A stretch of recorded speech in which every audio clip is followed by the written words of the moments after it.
আমরা সংখ্যা পদ্ধতিতে রূপান্তর করা শিখব ক্যালকুলেটরের সাহায্যে। দেখো, প্রথমে আমরা ক্যালকুলেটরটাকে অন করব। অন করলাম, অন করার পরে মোড অপশনে যাব। তো মোড অপশনে গেলাম।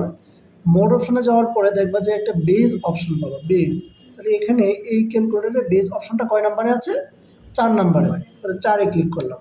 ওকে, ক্লিক করার পরে দেখবা এই যে লাইনটা আছে, এই লাইনটার মধ্যে ডিইসি মানে ডেসিমেল, এইচইএক্স মানে হেক্সাডেসিমেল, বিআইএন মানে বাইনারি, ওসিটি মানে হচ্ছে অক্টাল। ওকে, তারপরে আমরা দেখব যে প্রশ্নের মধ্যে যে সংখ্যাটা আছে এটা কিসে আছে, ওই ভিত্তিতে ক্লিক করব। এইখানে প্রশ্নটা কিসে আছে বলতো? 16। এটা কার ভিত্তি বলতো? হেক্সা। হেক্সাডেসিমাল না? তাহলে আমরা হেক্সাডেসিমালে ক্লিক করলাম। এখানে দেখো একটা লেখা আসছে হেক্সা, মানে এইচএক্স হেক্সা আসছে। ওকে, তারপর আমরা যে সংখ্যাটা আছে ওই সংখ্যাটা লিখবো। ঠিক আছে?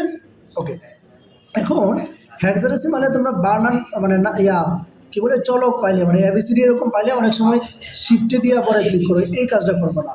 মনে রাখবো হেক্সাডেসিমালে এই এবিসিডি লাইনের মধ্যে সরাসরি এবিসিডি লেখা যায়। ঠিক আছে? ওকে, তাহলে এখানে অ্যাপ আছে, অ্যাপে ক্লিক করলাম। দেখো তো এটা অ্যাপ না? এই যে লেখাটা অ্যাপ না?